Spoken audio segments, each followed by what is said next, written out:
اللهم صل عليه.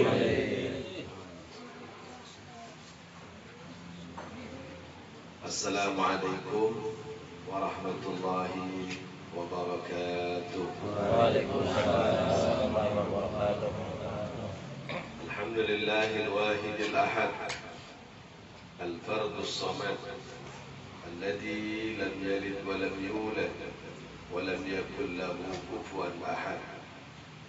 Allahumma salli wa sallim ala sayyidina Muhammad wa ala ali sayyidina Muhammad wa ala azwaji sayyidina Muhammad wa ala dhurriyyati sayyidina Muhammad wa sallim tasliman katsira adada khalqik wa ridha nafsik wa zinata arshik wa midada kalimatik وعدد ذكر العالمين إلى يوم الدين.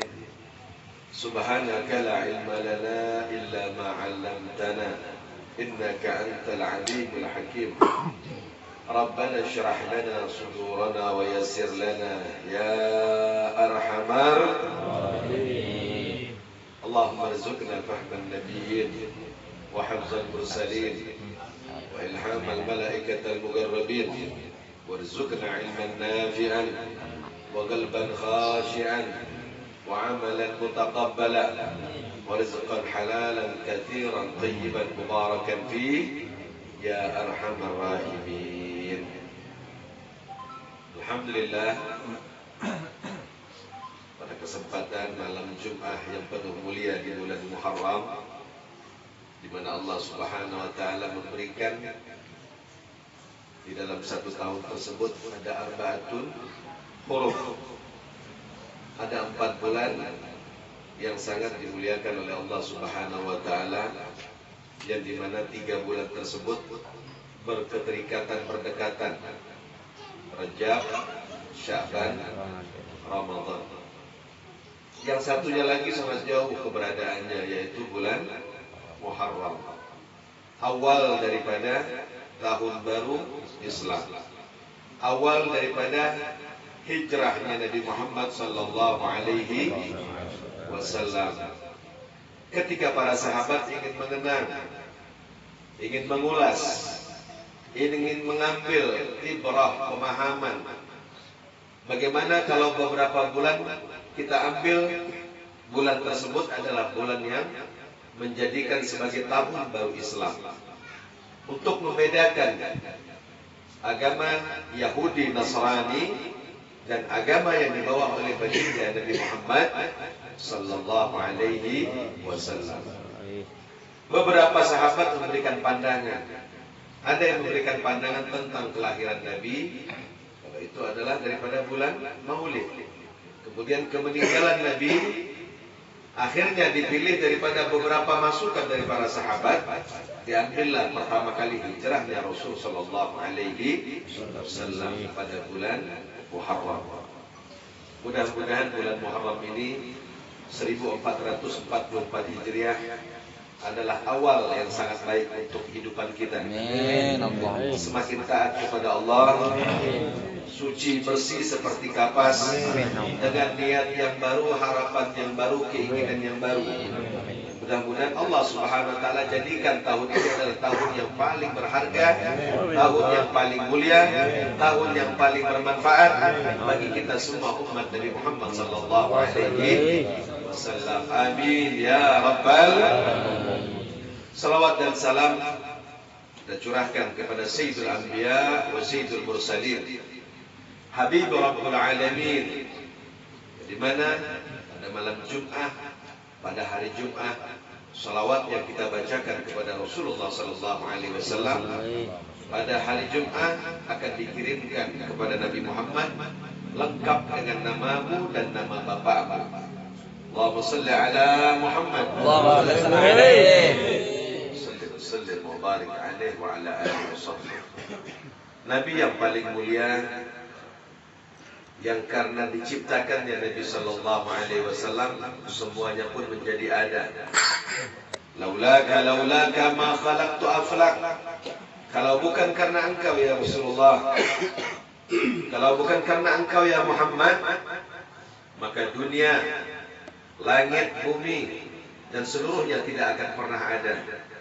Dan alhamdulillah kita dijadikan sebagai umat dari Nabi sang pembawa rahmat. Nabi yang paling sayang kepada seluruh makhluk. Nabi yang berharap agar seluruh umatnya dimasukkan ke dalam surga. Mudah-mudahan dengan kemuliaan Nabi Muhammad sallallahu alaihi wasallam kelak kita akan dikumpulkan bersama Rasulullah sallallahu alaihi wasallam di dalam surganya. Dan mudah-mudahan kita ditolong nanti di padang mahsyar oleh Nabi Muhammad. Mudah-mudahan kita diakui sebagai umat Nabi Muhammad. Mudah-mudahan Rasulullah memudahkan perjalanan kita ketika perjalanan Shiratal Mustaqim. Kita berada di telaga Haud. Mudah-mudahan Allah Subhanahu wa taala dengan berkahnya baginda Nabi Muhammad sallallahu alaihi wasallam kita diberikan syafaat dan kemudahan oleh Rasulullah sallallahu alaihi wasallam. Amin ya rabbal. Kepada para keluarga, para sahabat, para tabi'in bi ihsanin ila yaumiddin wa ila yaumil qiyamah. Para habaib yang dimuliakan oleh Allah Subhanahu wa taala, khusus Al-Habib Hani Al-Haddad, mudah-mudahan Allah selalu berikan beliau kesehatan, amin, istiqamah di jalan Allah. Mudah-mudahan Allah luaskan rezeki beliau dan selalu diberikan ilmu yang bermanfaat, amin ya rabbal. Kepada para tuan-tuan guru, para ustaz, para kiai, para pemuka agama, pemuka masyarakat yang hadir pada kesempatan malam hari ini di rumah Haji Muhsin, insyaallah. Jazakumullah khairul jazaa. Al-Hajj. Mudah-mudahan antum sehat wal afiat. Amin. Aminin. Muhaqqiqin bihaqqi sayyidil mursalin. Beserta keluarga beliau, anak, dijadikan anak-anak yang saleh dan salehah. Dijadikan majelisnya, rumahnya tempat yang barakah. Dan kita semua pun mendapatkan cucur rahmat, ampunan daripada Allah Subhanahu wa taala. Amin ya rabbal. Amin ya rabbal alamin. Tadi Nabi Muhammad sudah menjelaskan satu persatu tentang kemuliaan di bulan Muharram. Ada puasa yang disunnahkan, Tasu'ah, Asyura. Ada kejadian demi kejadian yang sangat luar biasa. Para nabi diampunkan segala kesalahannya, kekhilafannya. Ada yang disembuhkan penyakitnya, diselamatkan. Nabi Allah Yunus dari perut ikan Nun. Kemudian diselamatkannya Nabi Allah Musa. Cerita demi cerita, hikayah demi hikayah yang sering kita dengarkan bersama. Namun pada kesempatan kali ini Al-Fagir ingin menyampaikan satu cerita yang mudah-mudahan bermanfaat, yang mudah-mudahan berharga. Cerita yang dimana saya ambil dari kitab Tajul Arash Al-Habib Ali bin Husain Al-Attas radhiyallahu anhu. Tajul Arash, mahkota daripada para pengantin. Taj, mahkota Al-Urush, Tajul Urush. Itu kitab banyak menjelaskan cerita-cerita perjalanan para awliya-awliya Allah, tentang orang-orang saleh. Minhajus Sawi, karangan daripada Al-Habib Zain bin Ibrahim bin Sumit. Karena saya pernah berguru kepada keponakan Al-Habib Zain bin Ibrahim bin Sumit, Al-Habib Muhammad bin Aqil Al-Attas, angkatan pertama, guru daripada Al-Habib Segaf bin Hasan Baharun. Alhamdulillah di Bogor beberapa tahun bersama beliau. Dan alhamdulillah mudah-mudahan mendapatkan ilmu yang barakah, ilmu yang bermanfaat, yang bisa kita amalkan di dalam hidup kita, yang bermanfaat bagi keluarga, bagi masyarakat, bagi umat. Cerita tentang seorang Habib Durriyah Rasul sallallahu alaihi wasallam yang datang berdakwah, akhirnya memilih tempat di sebuah negeri yang bernama India. Akhirnya beliau pun tinggal di India. Tapi uniknya tidak seperti para habaib-habaib, para aulia-aulia yang lainnya, di mana beliau ini mencari tempat tinggal yang sangat jauh dari kediaman manusia, tinggalnya di tengah hutan belantara. Dan uniknya lagi ini Habib nggak pakai baju. Beliau bernama Al-Habib Muhammad Maulad Dangal Al-Attas radhiyallahu anhu. Tinggal di negeri India, jauh daripada masyarakat. Beliau berdakwah syiar Islam di negeri India dengan kemuliaan ilmunya, dengan karamah yang diberikan oleh Allah Subhanahu wa taala. Innamal ilmu bitta'allum. Ilmu bisa menjadi mulia, ilmu bisa menjadi berkah ketika ilmu tersebut bitta'allum, diambil dengan belajar kepada guru. Nggak bisa ilmu diambil hanya lewat WhatsApp. Tidak ada berkahnya ilmu kalau diambil dari YouTube. Harus duduk berhadap-hadapan dengan para guru agar timbul rasa tawadu, agar ilmunya mendapat ridha dari seorang guru. Al-Habib Abdullah ibn Alawi al-Haddad berguru kepada Habib Umar ibn Abdurrahman al-Tos dan banyak para guru-guru beliau. Nuntut ilmu nggak sedikit, puluhan tahun, belasan tahun. Al-Habib Abdullah bin Alawi al-Haddad mengatakan, ilmu yang kau pelajari di pesantren, ilmu yang kau pelajari di majelis taklim, itu ilmunya baru 30%. Terus 70%-nya kemana?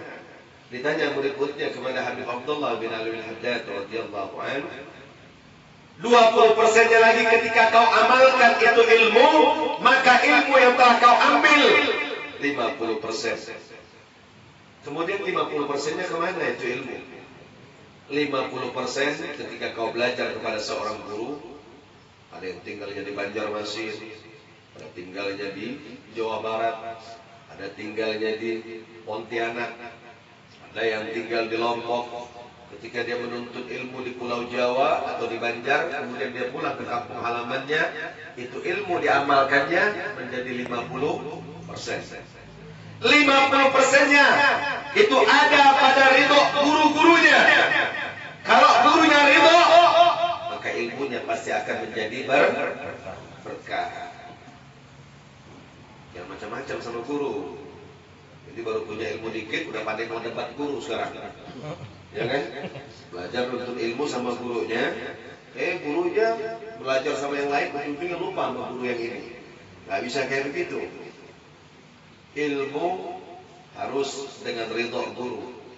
Lihat cerita waktu kejadian di Hadramaut. Ada seorang santri belajar kepada Al-Habib Abdullah bin Umar Asy-Syafiri radhiyallahu anhu. Seorang ulama besar, seorang alim allamah, mengarang kitab syarah daripada Nailur Raja, syarah daripada Safinatun Najah. Kitabnya ajib itu, Nailur Raja itu, dalam kajiannya, Masya Allah. Nikmat, kalau yang pernah mondok di pesantren pasti akan paham itu kitab. Ini murid dari luar Indonesia, dari luar Hadramaut, dari Indonesia. Dia belajar berguru kepada Habib Abdullah bin Umar Asy-Syadili. Lama-lama berguru, lama-lama belajar, jadi syakir, jadi cerdas, jadi pintar ini murid. Saking cerdasnya, banyak murid-murid yang lain terlewati. Dari mulai hafalannya, dari mulai pemahamannya, dari mulai mengulas itu kitab. Ini murid luar biasa, punya pemahaman yang sangat cepat dalam pemahaman kitab. Dia sering diundang. Ketika banyak acara dia sering diundang. Dan namanya mulai populer di Hadramaut. Suatu hari dia mendapat undangan. Keluar dari daerah, keluar dari pesantrennya, kemudian dia berangkat. Ketika sampai di tempat acara tersebut, di pondok pesantrennya tadi,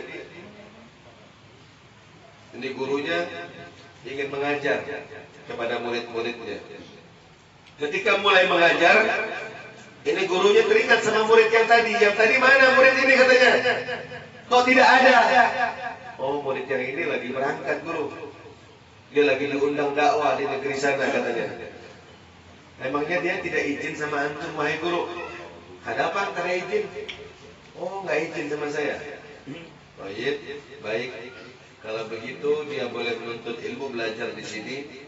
Tapi mulai hari ini tidak aku izinkan ilmunya dibawa keluar dari sini, dari pesantren.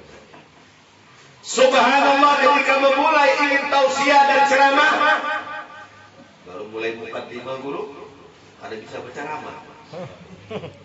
Bingung. Biasanya lancar, biasanya pintar, biasanya cerdas dalam menyampaikan ilmu. Ini kali tidak bisa berbicara apa-apa. Bingung. kehabisan bahan, tiba-tiba kosong akalnya.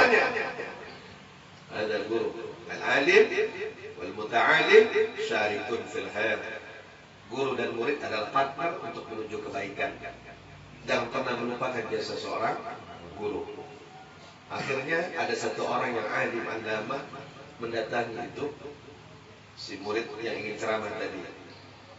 Kenapa kau tidak bisa ceramah? Kau tidak bisa bicara? Apa yang telah kau lakukan?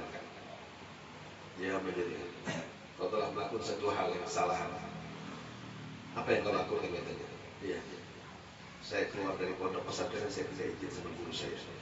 Inilah akibatnya. Ini akibatnya ketika kau tidak izin. Akhirnya dia pulang dan minta ampun, minta maaf sama gurunya. Gurunya belum memaafkannya. Gurunya tidak memaafkannya. Akhirnya ketika dia pulang ke kampung halamannya pun ilmunya tidak bisa bermanfaat sama sekali. Na'udzubillahi min dzalik. Jangan pintar-pintaran kita. Ilmu itu semakin kita belajar, semakin banyak, semakin tinggi belajar ilmu, semakin takut kepada Allah, semakin takut kepada Allah, semakin merendah diri kita. Semakin banyak ilmunya, maka akan semakin tampak akhlaknya. Semakin besar kedudukannya, dia akan merendah dalam keadaan apapun. Dia tidak akan lupa terhadap Allah Subhanahu. Karena ilmu semuanya hanya titipan. Al-ilmu nurun wa nurun minallah. Ilmu itu cahaya, dan cahaya itu datangnya daripada Allah. Lanjut cerita tentang Habib Muhammad Maulad Ganggal Al-Attas radhiyallahu anhu.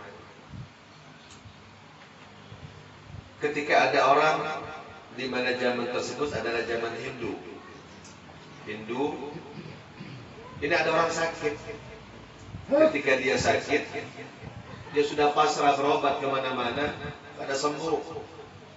Berobat ke dokter, berobat ke tabib, berobat ke orang pandai, sampai hartanya pun habis, tidak sembuh-sembuhin orang. Akhirnya patah hati. Dia masuk ke dalam hutan, dia ingin membunuh dirinya. Ketika sampai masuk ke dalam hutan yang paling dalam, ketika dia ingin membunuh dirinya, dari atas pohon ada suara. Ini Habib uniknya nggak pakai baju, tinggalnya di hutan, tidurnya di atas pohon lagi. Dari dahan ke dahan, dari dahan ke dahan pindah satu dahan ke dahan yang lain. Subhanallah. Buka kitabnya Tajul Arash Habib Ali bin Husain Al-Attas radhiyallahu anhu. Nikmat itu kitab, luar biasa, ajib, pemahamannya enak, nikmat. Ketika dia ingin membunuh dirinya, dari atas pohon ada suara. Apa yang ingin kau lakukan? Saya sakit. Saya sudah gak mampu, udah gak kuat lagi. Berat yang saya rasakan ini. Penyakit yang saya bawa ini sudah sangat lama. Menghabiskan harta demi harta saya, hingga akhirnya ludes harta saya. Dan hari ini saya ingin menghabisi nyawa saya sendiri, karena saya sudah gak pantas lagi hidup lagi. Kau ingin sembuh? Kau ingin sembuh? Kau ingin baik lagi? Turun itu Habib dari atas pohon. Dibacakan sama itu Habib. Dia pegang kepalanya. Lau anzalna hadzal Qur'an ala jabalin la ra'aitahu khashi'an mutasaddian min khasyatillah. Ketika Al-Qur'an, kata Allah Subhanahu wa taala, lau anzalna hadzal Qur'an ala jabal. Kalau ini Quran disimpan di atas gunung, maka gunung pun akan hancur. Maka gunung pun akan pecah dan meletus. La ra'aitahu khashi'an, ketika kau bisa melihat seperti itu, kalau ditampakkan oleh Allah, maka semua manusia akan ketakutan. Semua makhluk akan ngeri. Gak bakal ada yang berani berbuat meremehkan Al-Quran, melecehkan Al-Quran, merendahkan Al-Quran. Wa nunazzilul Quran ma huwa shifaa'un wa rahmatun lil mu'minin. Allah turunkan Al-Quran sebagai obat. Shifaa'un. Ya Allah, kepala saya lagi gak enak, ya Allah. Ambil air wudhu, buka itu Al-Quran. Al-Quran walaupun besar kau pajang, setan gak bakal takut, penyakit gak bakal hilang. Kalau hanya jadi pajangan. Ambil air wudhu, buka itu Al-Quran, baca. Ayat demi ayat, surah demi surah kau baca. Ya Allah, dengan berkah kitab sucimu, dengan berkah daripada mukjizat yang kau berikan kepada nabimu, dengan ayat-ayatmu yang agung ini, ya Allah, saya punya sakit, ya Allah, sembuhkan penyakit saya, ya Allah. Saya lagi berusaha seperti ini, ya Allah. Saya pengen sukses, ya Allah. Saya pengen jauh dari maksiat, ya Allah. Anak-anak saya pengen jadikan anak-anak yang soleh ya Allah. Bantu saya ya Allah dengan karamah, dengan mukjizat daripada Al-Quran Al-Karim. Minta sama Allah melalui Al-Quran. Mohon kepada Allah dengan solat. Minta kepada Allah dengan bersedekah. Hasinu amwalakum bizakah wa dawu ardakum bisadaqah. Bersihkan hartamu dengan zakat dan sembuhkan penyakitmu dengan sedekah. Ingin sehat, ingin sembuh, ingin jauh dari balak, dari musibah. Ini bulan Muharram. Perbanyak bahagiakan anak-anak abul yatim, anak-anak yatim. Tadi disampaikan sama Haji Muhsin. Ini bulan berbagi. Balak, musibah banyak nih, kejadian juga, kebahagiaan, keberkahan juga luar biasa di bulan Muharram, di macam-macam kejadian. Sampai terjadinya padang Karbala, pembantaian daripada anak cucu Nabi Sayyidina Husain, jadi juga di bulan Muharram. Sayyidina Husain, cucu Nabi, tidak ada urusan. Mau kau cucu Nabi, kau kau anak daripada Sayyidina Ali, kau anak dari Siti Fatimah. Tidak ada urusan kalau sudah masalah dunia. Lewat. Kalau sudah jabatan, kedudukan, mau kau Habib Rizik, mau kau Habib Hani, mau kau Habib siapa, ada urusan. Betul? Ada cucu Nabi yang dibunuh, dipenggal. Ini bukti kehidupan, ini dunia yang bisa mengubah keadaan siapapun. Apa kurangnya hidup mereka? Mereka berjumpa dengan para sahabat-sahabat Rasul, berjemu dengan para tabi'in, tapi masih bisa terjadi, masih kejadian hal yang tidak bisa dielakkan. Inilah dunia. Sirjul mu'min wa jannatul kafirin. Dunia sabilul masruf wa mata'ul matruk. Nggak ada urusan. Mau dia cucu Nabi, mau dzurriyyah Rasul, mau ahlul bait, udah saatnya kita bunuh, habisi. Karena dia membahayakan, dia melawan. Kata Habib Rizik, kalau jujur tidak, Habib Rizik berapa kali kita tangkap, dijebloskan penjara, enggak ada urusan mereka. Yang penting hasratnya tercapai, yang penting keinginannya bisa terwujud, yang penting ini negara, kemauan dia, mau zalim, mau khianat, mau apa saja, bebas mereka lakukan. Betul? Fakta terjadi. Dari zaman dulu, Nabi saja ingin dibunuh, Nabi Musa saja ingin dibantai, siapa aja tidak ada urusan. Kembali kepada iman kita. Yakin atau tidak, kembali kepada iman. Karena yakin itu keramat. Lihat bagaimana Abah Kurus kumpul. Masya Allah, adab, akhlak, cintaannya. Dia yakin, dia tahu. Makanya Allah berikan kemuliaan, keagungan yang sangat besar kepada Abah Kurus kumpul. Mudah-mudahan Allah ridho kepada beliau. Mudah-mudahan kita menjadi pecinta beliau. Mudah-mudahan kita diberikan kecintaan oleh Namrah, Nazrah dari beliau. Dan mudah-mudahan kita bisa kumpul bersama beliau dengan cintanya kita kepada beliau. Amin. Ya Rabbal. Imam Fakhri Wujud Syekh Abu Bakar bin Salim mengatakan, Imam Fakhri Wujud itu dahsyat orang, luar biasa. Kewaliannya, magomnya, kedudukannya. Kalau ilmu pun tidak ada yang bisa mewarisi, maka akan aku tanam di daratan Hadramaut, di padang pasir Hadramaut. Punya anak namanya Habib Husain, Syekh Abu Bakar bin Salim. Akhirnya menjadi guru daripada Habib Umar bin Abdurrahman Al-Attas. Guru pada Habib Abdullah bin Ali Al-Haddad radhiyallahu anhu. Orang-orang mulia. Beliau katakan satu ulama yang soleh, satu ulama yang alim, itu bisa memberikan syafaat kepada 70.000 orang yang mencintainya. Ada magol Habib Abu Bakar bin Salim, datuknya daripada Habib Umar bin Muhammad bin Hafiz bin Syekh Abu Bakar bin Salim. Ada di dalam kitab beliau. Kita harus bisa mengambil itu tempat. Kita bukan orang alim, kita bukan santri, kita bukan ahli majlis, tapi ada yang keempat, kun aliman, atau muta'alliman, atau mustami'an, atau muhibban, wala takun khamisan. Kun aliman, jadilah engkau orang alim. Jadi orang alim kayak guru pun berat. Berat kada? Berat kada? Berguru satu guru, berguru kepada satu guru dari pondok pindah pondok lain, berguru lagi. Diamalkan itu ilmu. Setelah diamalkan itu ilmu, mendapat pengakuan daripada Allah, mendapat ridho daripada guru-gurunya, diakui oleh masyarakat, dicintai oleh para mahabbah wal muhibbinnya, baru bisa menjadi orang alim. Innama yakhshallah min ibadihil ulama. Karena yang betul-betul takut kepada Allah hanya mereka para ulama. Kalau yang ceramah belum alim, bukan ulama, jauh masih sedikit ilmunya, banyak dosanya masih, amalnya pun kurang. Ya, tapi mudah-mudahan Allah Subhanahu Wa Taala mengampunkan segala kesalahan kita, segala dosa kita. Kita berharap agar kita dapat barakah daripada Allah. Nikmat sudah hidup ini kalau dapat barakahnya. Ziyadatul khair, tambahan kebaikan.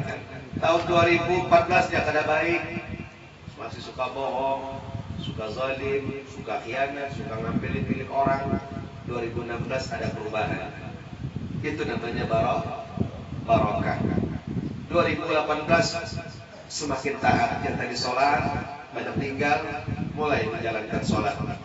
Masuk tahun 2020, Masya Allah sudah mulai pandai berbagi, sayang kepada umat Islam, sayang kepada para fuqara dan masakin, sayang kepada anak-anak yatim. Makin naik, perubahan demi perubahan terjadi di dalam hidupnya. Itu namanya ziyadatul khair, tambahan kebaikan daripada Allah. Kita berharap seperti itu, ikhwan. Karena kita mati, kita nggak tahu matinya dalam keadaan husnul khatimah atau su'ul. Karena hidup yang dicari nanti apa? Al-khawatim, akhir daripada kehidupan. Awalnya baik, pertengahannya soleh, matinya su'ul khatimah. Nggak ada yang tahu. Subhanallah, cerita seorang perempuan ngasih minum pada seekor anjing yang kehausan. Ya kan, ini perempuan nakal. Gara-gara ketika dia minum, di sebelahnya tiba-tiba ada seekor anjing. Anjing yang tidak berislam, tidak beriman, najis mukhallaza lagi. Luar biasa, cara pensuciannya pun lain. Dari najis mukhaffafah, mutawassithah, lain. Ya kan? Lihat, anjing aja bisa masuk surga karena cinta dengan ashabul wakil. Kita umatnya Rasulullah sallallahu alaihi wasallam cinta dengan orang soleh, cinta dengan guru kumpul, cinta dengan para habaib, cinta dengan ulama. Kira-kira kita lebih layak kan daripada anjing tadi? Harus. Anjing saja bisa masuk surga. Kumpul cinta dengan ashabul kahfi. Ini seekor anjing dikasih minum sama perempuan nakal tadi, dikasih minum. Subhanallah, meninggalnya masuk ke dalam surga. Allahumma salli ala Muhammad. Tidak ada yang tahu akhir daripada kehidupan. Itu rahasianya Allah Subhanahu wa Ta'ala. Kita berharap setiap hari terus mencintai ilmu, mencintai orang alim, duduk di majelis ta'lim. Sekali duduk dengan majelis ta'lim, ketika ilmu yang kau amalkan, Masya Allah, amalnya luar biasa. Berkah yang kita harapkan. Ini Habib ketika dibacakan tadi, orang yang sakit tersebut, orang Hindu tersebut, subhanallah, tiba-tiba spontan berubah, sembuh penyakitnya. Bagaimana kau bisa sembuhkan penyakitku? Tidak ada yang tidak mungkin di dalam dunia ini, katanya. Semuanya tergantung permintaan kita kepada Allah. Yang menyembuhkan engkau bukan aku, tapi Allah Subhanahu wa Ta'ala. Aku hanya wasilah. Aku bacakan itu ayat suci Al-Quran. Aku belum pernah mendengar bacaan yang tadi kau baca. Itu ayat suci Al-Quran. Apa agamamu? Islam. Kalau begitu, mulai hari ini aku akan masuk ke dalam agama Islam. Masuk agama Islam. Pulang ini orang ke tempatnya, ke rumahnya. Ketika keluarganya melihat, bisa sembuh. Kayak apa kisahnya? Kok bisa sembuh? Kan katanya mau bunuh diri, mau mati sudah. Kok bisa sembuh, berubah badannya, jadi sehat lagi? Iya. Saya masuk ke hutan tadi, ketemu sama seorang Habib katanya di dalam sana. Mau pakai baju. cerita kata nyambung kata keluarganya. Kali ketemu sama hantu katanya. Bujuran, nggak ada percaya ikut ke dalam. Nggak ada percaya masih. Tapi akhirnya masyarakat semuanya melihat. Ini penyakit itu sudah lama, ini orang kok bisa sembuh kayak apa? Diobatin sama Habib di dalam katanya. Terus agamanya pun sekarang dia berubah. Agamanya sudah Islam yang tadinya Hindu. Gak lama ada beberapa orang di kampung tersebut ada yang sakit. Dengan bawa medik ke dalam, dibawa ke dalam kalau dia. Masuk yang tadi sakit, agamanya Hindu, keluar penyakitnya hilang, agamanya menjadi Islam. Lama kelamaan menjadi cerita yang center. Kedengaran sama Raja Hindu. Ketika Raja Hindu tadi melihat mendengar seperti ini, wah ini lama-lama ini pasukan saya, prajurit saya, umat saya ini akhirnya masuk Islam semua ini. Bisa rusak ini cerita katanya. Dia datang kepada itu Habib. Dilihatnya itu Habib. Uniknya Habib. Pakai baju, burungnya di atas pohon. Masya Allah. Habib, kau berdakwah silahkan dakwah. Tolong jangan kau paksa kami untuk masuk ke dalam agama engkau. Kau jangan memaksa seluruh daripada masyarakat dan umatmu untuk masuk ke dalam agama. Tidak. Aku tidak pernah memaksa mereka, tapi mereka yang mendatangiku ke dalam sini. Kalau begitu, kau kutantang perang katanya. Kau akan kutantang perang. Hutan ini akan aku hancurkan dengan pasukan-pasukan gajah-gajah yang besar. Itu Habib bilang apa? Silahkan. Aku terima tantangan. Akhirnya itu raja pun pulang. Dia perintahkan seluruh gajah-gajah tadi untuk masuk ke dalam hutan, untuk menghancurkan itu hutan dan membunuh itu Habib. Habib juga punya senjata juga, nggak mau kalah. Dia angkat tangan sama Allah, ya Allah, izinkan saya memerintahkan nyamuk-nyamuk yang berada di dalam hutan untuk menghabisi gajah tersebut. Kira-kira gajah lawan nyamuk mungkin tidak? Kecil kalau lawan kan? Iya, nggak mungkin ini. Tapi inilah munajat kita kepada Allah. Kam min fi'atin qalilatin ghalabat fi'atan katsirah biidznillah. Yang kelihatan sedikit belum tentu akan kalah. Lihat contoh bagaimana perang Badar. Lihat contoh bagaimana Allah sudah membuktikan kemenangan demi kemenangan. Gak ada yang mungkin, gak ada yang tidak mungkin bagi Allah. Kita di Pontianak pernah perang sama Dayak. Maaf kalau ada orang Dayak di sini. FPI pernah perang sama Dayak. Pontianak berapa kali mau perang terus. Ya, tapi belum pernah ada sejarah Dayak bisa menang di Pontianak. Gak ada sejarahnya. FPI padahal nggak ramai, pasukan sedikit aja. Ya di sana sudah ribuan merah-merah. Kita ingin bertemu, ya, subhanallah, mereka sudah kabur duluan. Jika berapa kali pengen pertemuan sudah terjadi peperangan, habis mereka yang kalah terus. Nggak ada sejarahnya mereka menang kalau di Kalimantan Barat. Ya, sakit boleh, tapi kali ini sakit pun nggak boleh kalah lagi. Ya, jangan, harus bersatu orang Banjar, harus bantu kaum muslimin, harus bantu Maduranya. Kita harus bantu bersatu, Bugisnya, Melayunya, Dayaknya yang muslim, apapun tadi harus bersatu, para habaibnya harus bersatu. Jangan mau kita dikalahkan. Contoh, subhanallah, akhirnya ini raja menurunkan pasukan-pasukan gajahnya. Dia ingin menghancurkan itu hutan dan membunuh itu Habib Muhammad Maulana Jamgal Al-Attas radhiyallahu anhu. Diturunkan gajahnya. Ini Habib juga menggerakkan semua pasukannya kecil, tadi ribuan ini. Masuk ke mata, masuk ke hidung, Raja Namrud aja tewas 40 hari. Hancur hidungnya, pecah biji matanya, mulutnya pun hancur. Kekayaannya yang sangat besar, sampai dibawa sampai ratusan orang membawa kuncinya saja kekayaannya. Namrud saking sombongnya kepada Allah, yang membunuhnya hanya seekor nyamuk. Jangan sombong makanya. Slow-slow aja. Nggak usah sombong-sombong. Sombong itu milik Allah. Lihat Iblis gara-gara sombong. Gara-gara sombong aku berburu kepada Allah. Aku berburu kepada ini. Ya, aku yang paling pertama sujud kepada Allah. Aku tinggal pertama kali di surga. Luar biasa kesombongannya.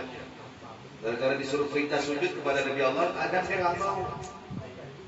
Sujud sama Allah, dia mau. Sujud sama Nabi Adam, mau. Siapa Adam? Siapa gue? Ya kan? Khalaqtani minan nar wa khalaqtahu min tin. Dia diciptakan dari tanah, aku diciptakan dari api. Api lebih mulia. Dia beranggapan seperti itu. Tapi karena ini adalah perintah daripada Allah, dia melawan. Secara tidak langsung dia melawan Allah. Habis. Akhirnya dibuang oleh Allah Subhanahu wa taala.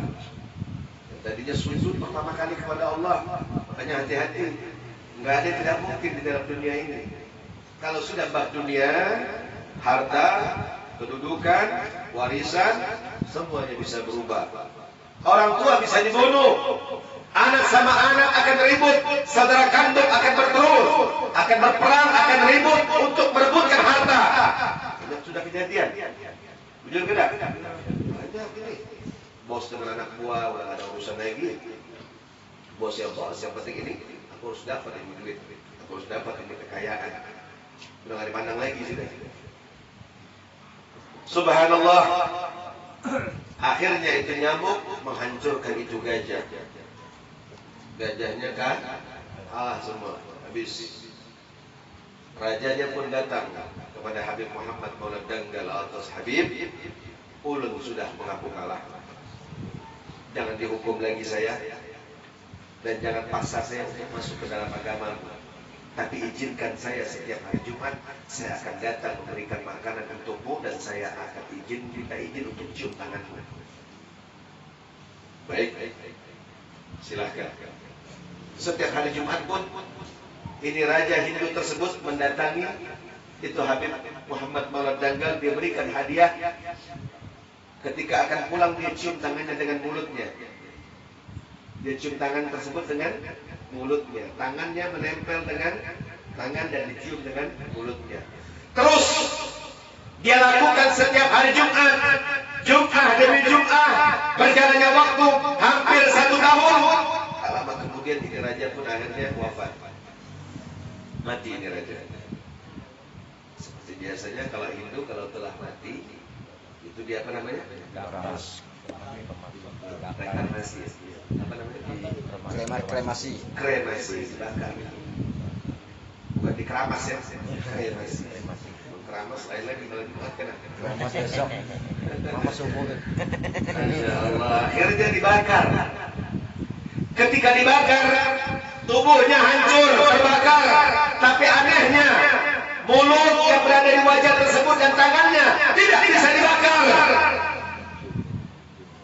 Bukan kitab Tajul Araf Al-Habib Ali bin Husain Al-Attas. Ini bukan saya yang cerita, tapi ini kitab. Silakan dibuka. Kalau Habib tersalah, ceritanya tidak usah diulang lagi dulu. Ulun karena mungkin datang lagi ke samping.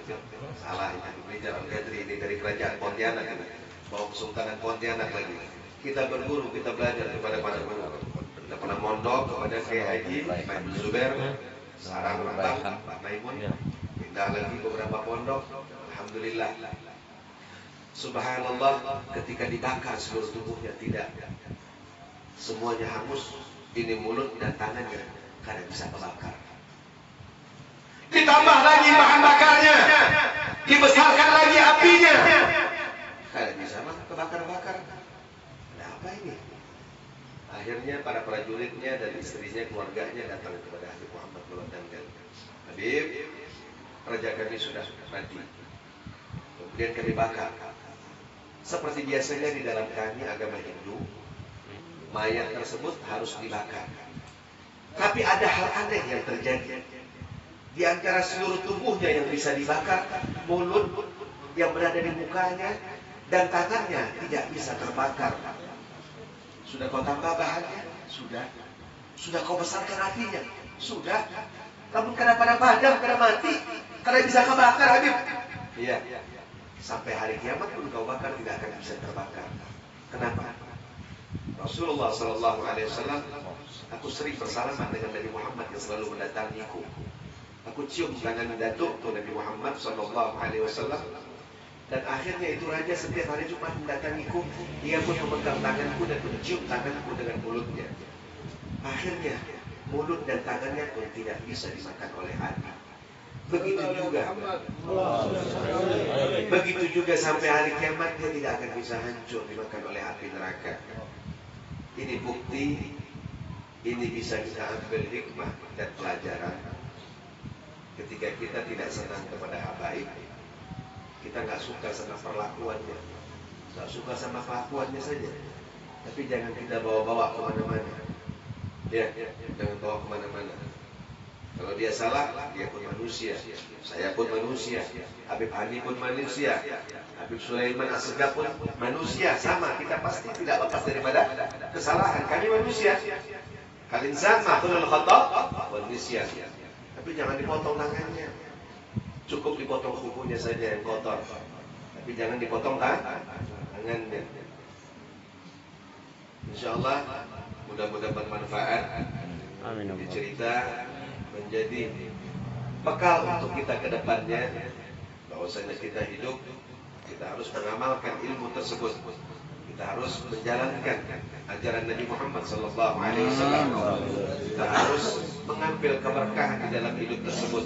Harus ada perubahan, harus ada kemajuan di dalam hidup. Kita harus sukses, harus berhasil. Dan kita yang berada di samping kita harus bersatu. Al-Muslim, al-jasadil wahid. Kita ini satu tubuh, satu jasad, satu bangunan. La yu'minu ahadukum hatta yuhibba li akhihi ma yuhibbu li nafsihi. Belum sempurna iman kita, kata Nabi. Belum sempurna iman kalian kalau kalian tidak bisa merasakan sakit yang dirasakan oleh saudara kalian. Ada saudara kita yang susah, masa bodoh, yang susah dia, kada ada urusan sama kita. Jangan. Hidup ini singkat, hidup ini sangat cepat, hidup ini sebentar. Amal yang kau berikan itu akan berjalan mendalla ala khairin falahu mithlu ajrin fa'ili. Amal kebaikan yang kita tanam, walaupun kita sudah mati, itu amal akan terus jalan. Ya kan? Apa? Wakaf Al-Quran 1 kilo paku yang kita kasihkan untuk pembangunan masjid. 1 sak semen, kita nggak bisa banyak. 1 sak semen kita kasih untuk pembangunan pesantren semampu kita. Ada saudara kita rumahnya udah hampir rubuh, bantu. Saya titip nih 2 seng, saya bisa bantu. Ini kayu belian hanya 2 batang, tapi itu berkah, itu bermanfaat, itu bisa memudahkan, meringankan kesusahan mereka. La tastahi min qalilil badli fa innal bakhil adalla wa adalla. Jangan malu dengan sedikit amal. Dengan sedikit tadi saya pintar. Nah, sudah ngasih 100.000, nggak cukup bang. Kebutuhannya 12 juta. Saya pintar begitu. Ya, kita mau kasih akhirnya. Jadi malu sedikit. La tastahi min qalilil badli fa innal bakhil adalla wa adalla. Biar sedikit nggak apa-apa. Yang penting itu rasa kepedulian kita. Kita sayang sama saudara kita. Kita sayang sama adik kita. Kita sayang sama paman kita, sayang sama datuk kita, berikan semampu kita. Mudah-mudahan bermanfaat. Mudah-mudahan Allah Subhanahu Wa Taala memberikan kemuliaan di dalam bulan Muharram ini. Mudah-mudahan kita mendapatkan keberkahan di dalam bulan Muharram. Mudah-mudahan selamat, dijauhkan dari bala, dijauhkan dari segala penyakit, dijauhkan daripada kesusahan, dijauhkan daripada pecah belah. Mudah-mudahan doa kita pada Muharram ini, mudah-mudahan Habib Rizik bin Husain Syihab diberikan kesehatan oleh Allah, dipanjangkan umur beliau, dijaga oleh Allah, diberikan kemenangan, diberikan istiqomah dalam perjuangannya, diberikan kekuatan iman, kesehatan jasmani rohani, dan kita semua pun para pecinta Ahlul Bait, pecinta para ulama, pecinta para ilmu, mudah-mudahan Allah luaskan rezeki kita semua. Selamat dunia dan selamat di akhirat. Amin ya rabbal amin ya rabbal alamin. Inna ahsanal kalam wa afdalin nizam Allah kalamullah malikul alam. Wallahu subhanahu wa ta'ala yaqul wa biqawlihi al-muhtadin al-muhtadun idza quriya al-Qur'an fastami'u lahu wa ansitu la'allakum turhamun. أقول قولي هذا وأستغفر الله العظيم لي ولكم والعفو منكم. السلام عليكم ورحمة الله وبركاته.